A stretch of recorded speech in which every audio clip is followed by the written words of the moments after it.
الصبح بدا من طلعته.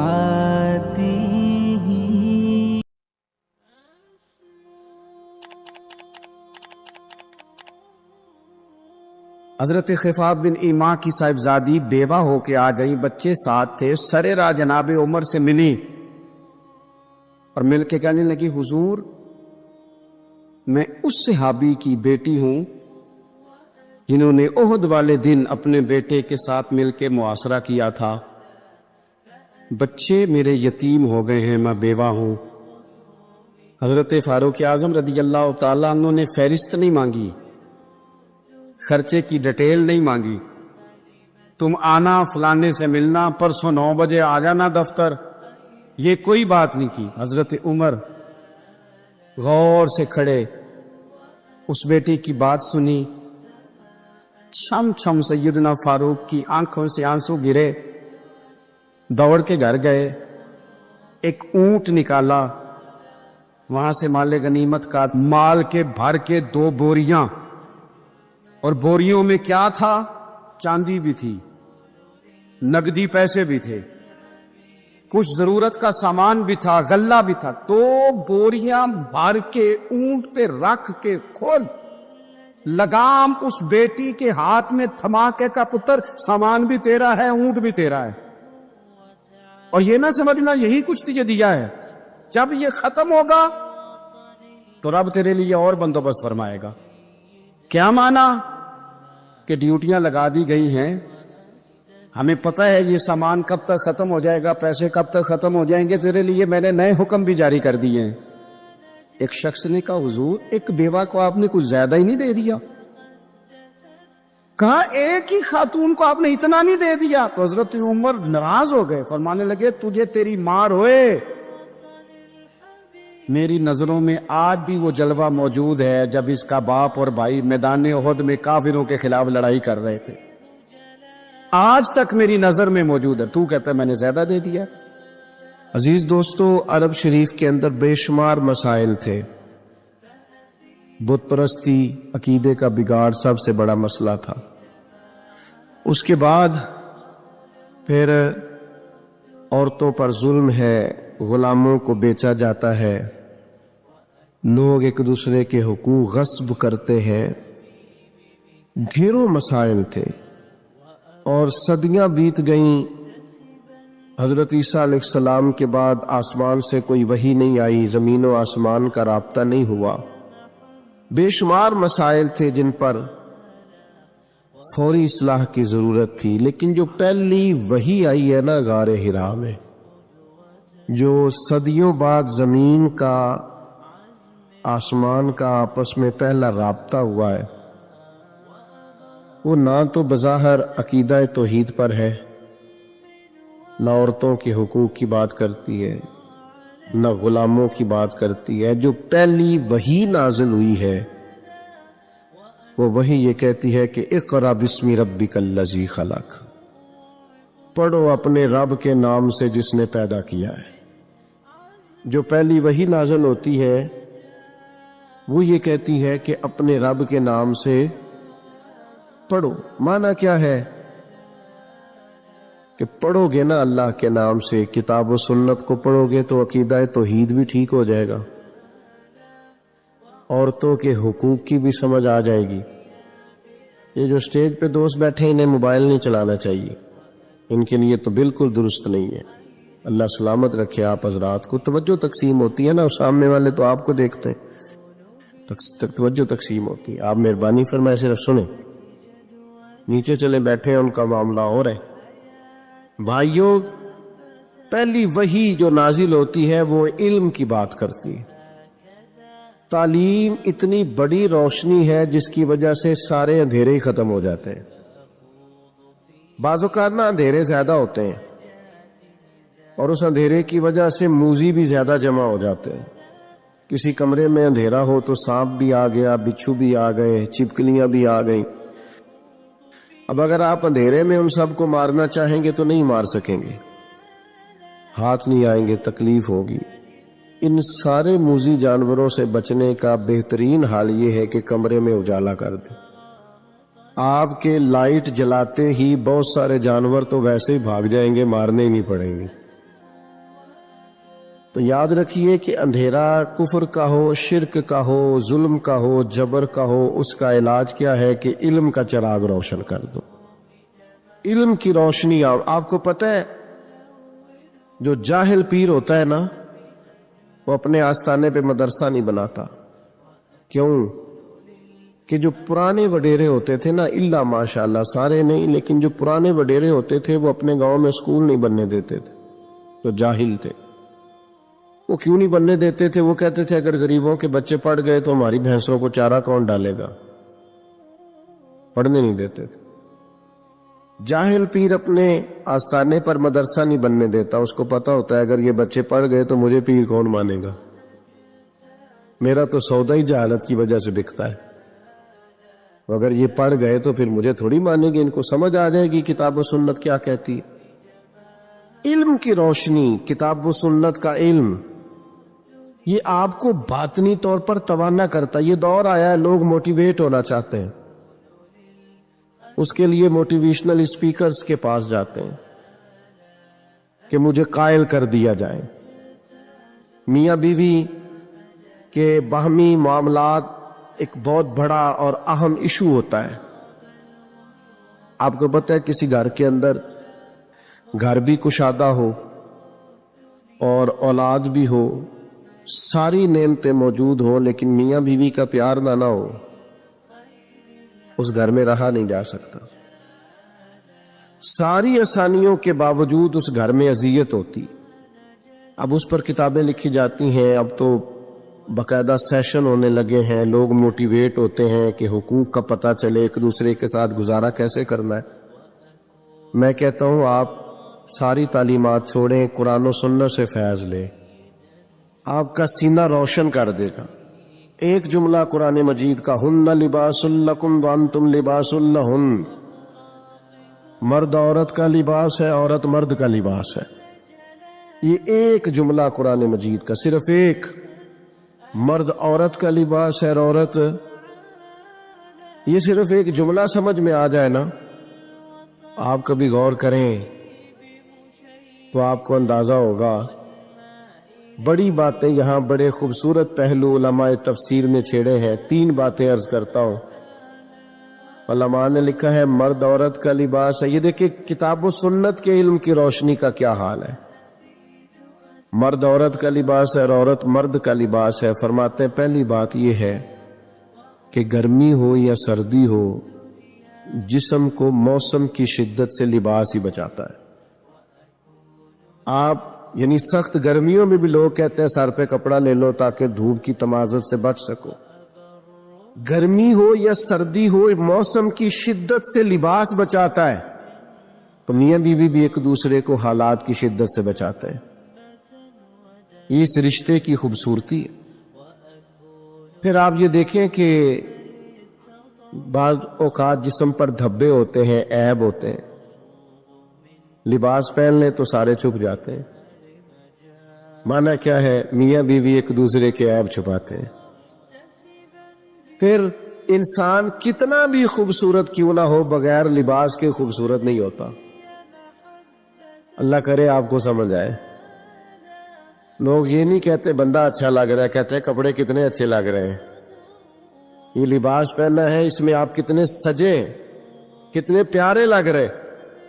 دین نے کہا میاں بیوی ایک دوسرے کا لباس ہے. مرد بیوی کی وجہ سے سجے گا، عورت خامند کی وجہ سے زینت پائے گی.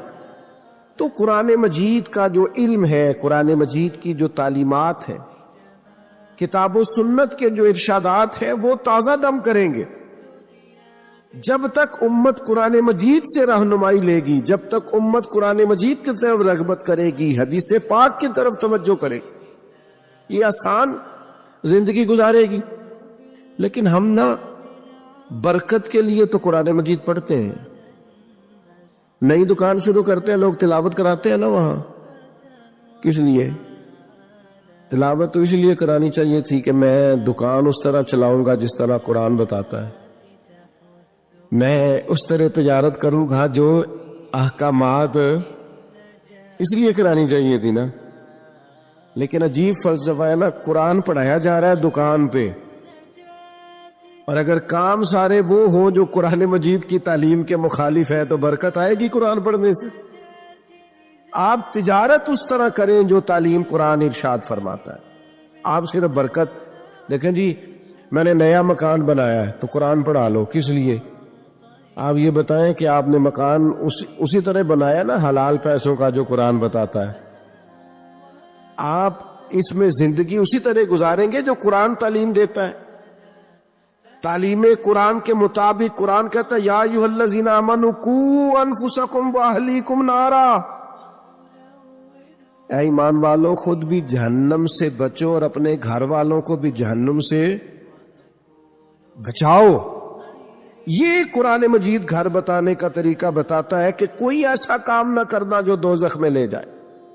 تم نے خود بھی بچنا ہے. حضرت عمر رضی اللہ تعالیٰ عنہ نے یہ آیت نازل ہوئی تو نبی کریم علیہ السلام سے پوچھا یا رسول اللہ اس کا معنی کیا ہے, خود بھی دوزخ سے بچو اور اپنے گھر والوں کو بھی بچاؤ, اس کا کیا معنی ہے؟ تو نبی پاک علیہ السلام نے فرمایا عمر اس کا معنی یہ ہے کہ جن چیزوں کا اللہ رسول تمہیں حکم دیتے ہیں تم اپنے گھر والوں کو ان چیزوں کا حکم دو, اور جن چیزوں سے رب رسول تمہیں منع کرتے ہیں تم اپنے گھر والوں کو ان چیزوں سے منع کرو. مطلب کیا ہوا کہ گھر اس طرح چلاؤ جو دین کہتا ہے, اپنے گھر کے اندر نظام وہ نافذ کرو جو قرآن و حدیث کا نظام ہے, جو قرآن و سنت کا پیغام ہے. لیکن لوگ تلاوت کرائیں گے گھر میں برکت کے لیے, قرآن کے مطابق گھر چلانے کی کوشش ہے. صحابہ کا یہ طریقہ تھا کہ قرآن و سنت کا جو حکم انہیں ملتا تھا اس پر عمل کرتے تھے. ہمارے ہاں بڑی برکت ہوتی ہے ماشاءاللہ جی, تلاوت ہو جائے پہلے, اللہ خیر کرے, سیاسی جلسوں میں بھی پہلے تلاوت ہوتی ہے, بعد میں ترجمہ بھی ہوتا ہے. او خدا کے بندے ان سے پوچھ کہ تلاوت اور ترجمے کی حد, اور پتہ نہیں کس بیماری کا نام ہے جمہوریت, اور کس خاص افہیم کا نام لوگوں نے رکھ لیا ہے جمہوریت, نہ کسی جماعت میں ہے نہ کسی جگہ ہے. اور پتہ نہیں اسلام تو کسی جمہوریت کا قائل نہیں, اسلام تو خلافت کا قائل ہے. اسلام تو کہتا ہے کہ آپ کو کوئی نیا قانون بنانے کی ضرورت ہی نہیں, قانون تو اللہ رسول نے بنا دیے, آپ نائب بن کے ان کا نفاذ کرے, بات ختم ہو گئی. اور لوگ اپنا اپنا چورن بیچتے ہیں, اور قوم کو وہ جس زمانے میں غالباً 97 میں یا 99 میں ایک حکومت بدلی تھی, تو میں صبح صبح ایک جگہ پہ اخبار پڑھ رہا تھا تو ایک بابا جی ناشتہ بیچا کرتے تھے. میں نے ان سے کہا آپ کو پتہ ہے رات کی حکومت بدل گئی؟ کہنا پتر جیڑا مرضی آوے, میں تے مزدوری کر کے روٹی کھانی, سانوں تے حکومتاں نہ کدے کوئی فائدہ نظر, محنت کرتے ہیں تو کھاتے ہیں, کہیں نظر نہیں آتا یہ معاملہ کیا ہے. تو بھائی یاد رکھیں گے آپ کہ آپ تلاوتیں تو کرا رہے ہیں اسمبلیوں میں بھی, دیگر جگہوں یہ بھی بتائیں کہ قرآن کے نظام کے مطابق چلا رہے ہیں نظم کو. قرآن مجید حدیث پاک یہ عمل کے لیے ہے. ہمارے ہاں جلسے ہوتے ہیں, کتنے گھنٹے کی تقریر ہوئی؟ 3 گھنٹے کی. کتنے گھنٹے کی تقریر ہوئی؟ 2 گھنٹے. کتنے گھنٹے کی تقریر ہوئی؟ 1.5 گھنٹے کی. اب آپ ساری تقریر چھوڑیں, 5 منٹ اس جو تقریر ہے اس میں سے 5 منٹ والی تقریر پہ عمل کریں. جو بتایا گیا اس میں سے 5. میں ایک جگہ پہ بیان کے لیے گیا تو گفتگو میں نے کی, میں آ گیا. اگلے سال وہ دوست پھر آگے کہنے لگے پچھلے سال آپ نے 25 منٹ تقریر کی تھی, عید کی لمبی کیجئے گا. میں نے کہا 25 منٹ والی پہ عمل ہو گیا, اگر تو 25 منٹ والی پہ عمل ہو گیا تو چلو اس دفعہ 40 منٹ کر لیتے ہیں.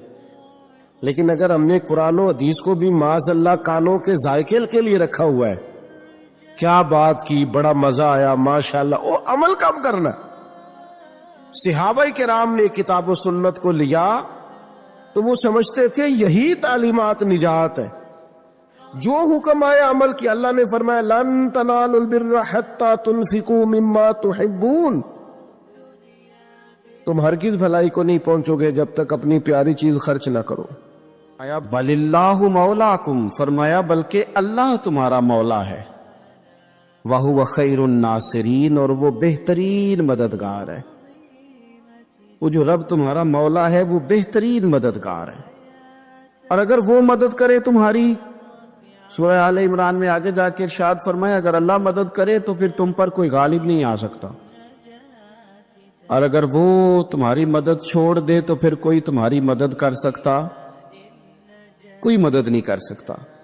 بدر کی جنگ بھی اور فتح مکہ بھی رمضان المبارک میں ہوا ہے۔ میں دونوں پر غور کر رہا تھا تو ایک نیا مضمون میرے ذہن میں آنے لگا۔ بدر کی جو جنگ ہے اس میں بھی ایک عجیب انقلاب آیا ہے کہ 313 نے 1000 سے مقابلہ کیا، اور جن 1000 سے مقابلہ کیا وہ اسلحے سے لیس تھے، اور یہ جو 313 ہیں ان کے پاس 6 زرہیں، 8 تلواریں، چند گھوڑے، لیکن اللہ نے کامیابی دی تو خود رب نے بیان کیا کس طرح دی، فرمایا وَلَقَدْ نَصَرَكُمُ اللَّهُ بِبَدْرٍ وَأَنْتُمْ أَذِلَّةٌ۔ وہ کامیابی اس طرح ملی ہے کہ رب نے تمہاری مدد کی تھی، تم تو کمزور تھے، اللہ نے بدر میں تمہاری مدد کی، تم جیت گئے۔ وَلَقَدْ نَصَرَكُمُ اللَّهُ بِبَدْرٍ وَأَنْتُمْ أَذِلَّةٌ، اللہ نے بدر میں تمہاری مدد کی، تم تو کمزور تھے۔ پھر فتح مکہ نصیب ہوئی تو اس میں بھی بہترین منصوبہ بندی نبی پاک علیہ السلام نے فرمائی، بہترین حکمت عملی حضور نے اپنائی، لیکن ہمیں جو اللہ رسول نے بات سمجھائی وہ کیا ہے؟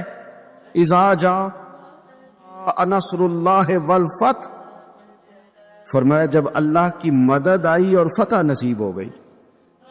یہ اللہ نے مدد فرمائی تمہاری، یہاں بھی فتح مکہ بھی اللہ کی مدد سے، جنگ بدر بھی اللہ کی مدد سے۔ وہ جو مدد ہے اللہ تعالیٰ کی، جب وہ ہم یہ کرتے ہیں کہ ہم اپنی ساری زندگی سیاست کی نظر کر دیں، ہماری سیاست صرف ملک میں نہیں ہوتی، ہماری سیاست خاندان میں بھی ہوتی ہے، ہم گھر کے اندر بھی سیاست کرتے ہیں، ہم کسی خاص طریقے سے لوگوں کو اپنے پیچھے چلانا چاہتے ہیں، ہم ایک خاص اسلوب اختیار کرتے ہیں کہ لوگ ہمارے پیچھے چلیں۔ اس کا نقصان ہمیں یہ ہوتا ہے کہ سیاست جو ہوتی ہے یہ شطرنج کے ہیر پھیر کی طرح ہوتی ہے، تو اس کے راز بڑی جلدی کھلنے لگ جاتے ہیں، پتہ چل جاتا ہے کہ بندہ مخلص نہیں تھا، سیاست کر رہا تھا، طریقے سے اس نے جوڑ کے رکھا ہوا تھا۔ ہم ہر جگہ سیاست کے بل بوتے پر چیزوں کو لے کے چلنا چاہتے ہیں، سیاستیں ناکام ہو جاتی ہیں، سیانے لوگ فیل ہو جاتے ہیں، بچتا صرف وہی ہے جس کے پیچھے رب تعالیٰ کی مدد شامل حال ہوتی ہے۔ اپنی زندگی کے اندر ہم جو کچھ بھی کر رہے ہیں، جس شعبے سے بھی ہمارا تعلق ہے، آج ہم نے اس بات پہ غور کرنا ہے کہ پہلے تو یہ غور کر لیں کہ جو کام ہم کر رہے ہیں کیا وہ کام ایسا ہے کہ اس میں اللہ کی مدد ہمیں ملے گی؟ اگر آپ کوئی معاذ اللہ ناجائز کام کر رہے ہیں، فعل حرام کا ارتکاب کر رہے ہیں، تو اس میں تو مدد الہی آئے گی نہیں۔ پہلے تو یہ دیکھیں جو کر رہے ہیں وہ کام مدد الہی والا ہے، اور اگر اللہ تعالیٰ کی مدد والا وہ کام ہے پھر اس پر غور کریں کہ کیا ہم نے مالک سے مدد کا سوال کیا ہے، ہمیں مدد میسر آ رہی ہے۔ وہ میں نے بزرگوں سے ایک بات سنی تھی، وہ بڑی یاد رہ گئی۔ وہ فرمایا کرتے تھے قابلیت بھی بڑی چیز ہے لیکن قبولیت سب سے بڑی چیز ہے۔ قابل ہونا بھی بڑی بات ہے لیکن زیادہ بڑی بات یہ ہے کہ اس کی بارگاہ میں قبول بھی ہے کہ نہیں۔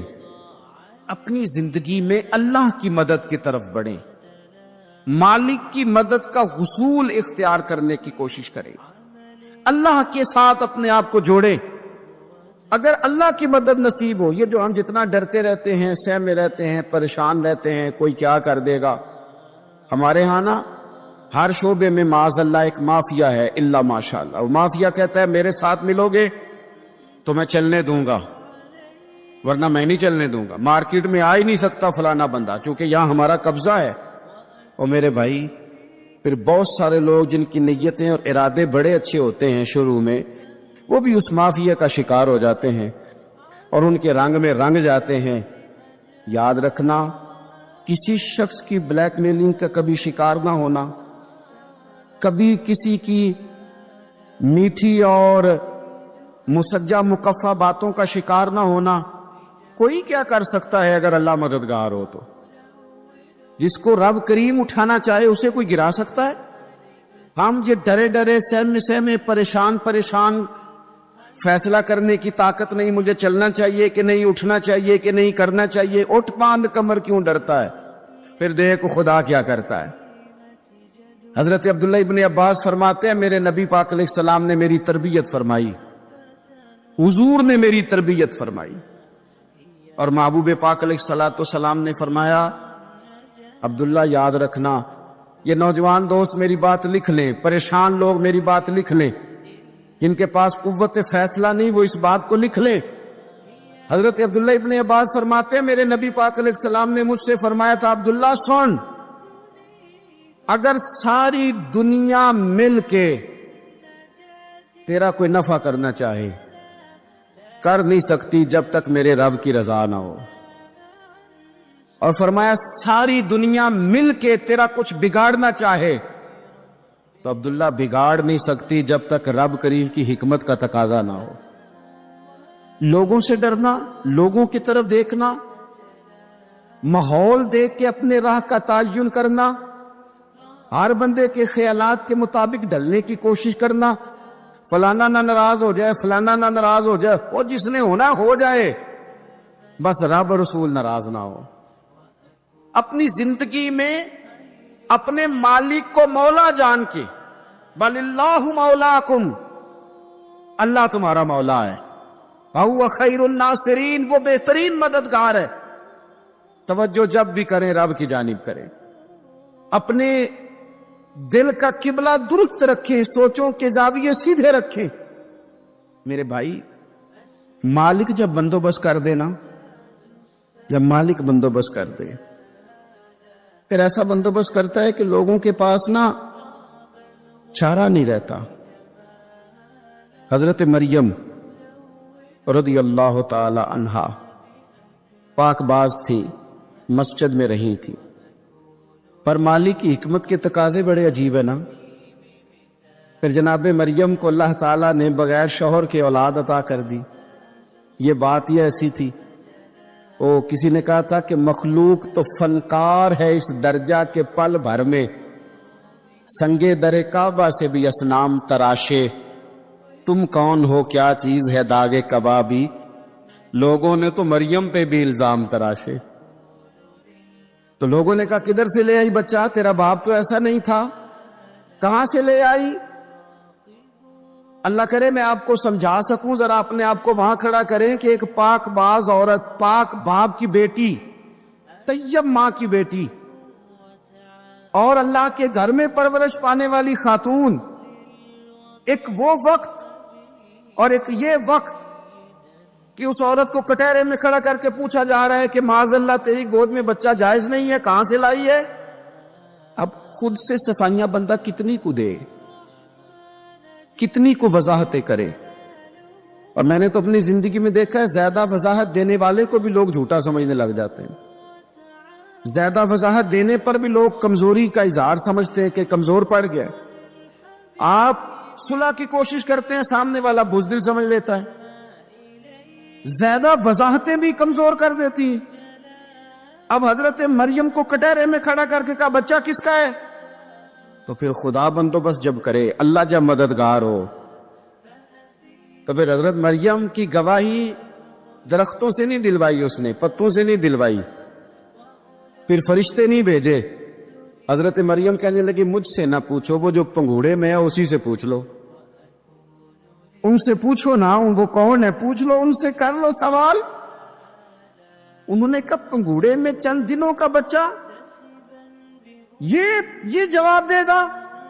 مددگار تھا رب، ان کی برات کا اعلان کرنا تھا مالک نے، اور جب مالک اعلان کر دے، جب مالک تیری صفائی دینا چاہے، جب مالک تجھے دنیا کے سامنے نکھارنا چاہے، تو پنگوڑے میں لیٹے حضرت عیسیٰ بول کے کہنے لگے انی عبداللہ، آتانی الکتابہ، فرمایا میں اللہ کا بندہ ہوں، رب نے مجھے کتاب عطا کر کے نبی بنا کے دنیا میں بھیجا ہے۔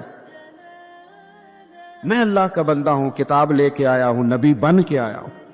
پھر پنگوڑے سے اعلان ہو گیا، پھر بچہ بول پڑا، اور یہ ایک دفعہ نہیں بات ہوئی۔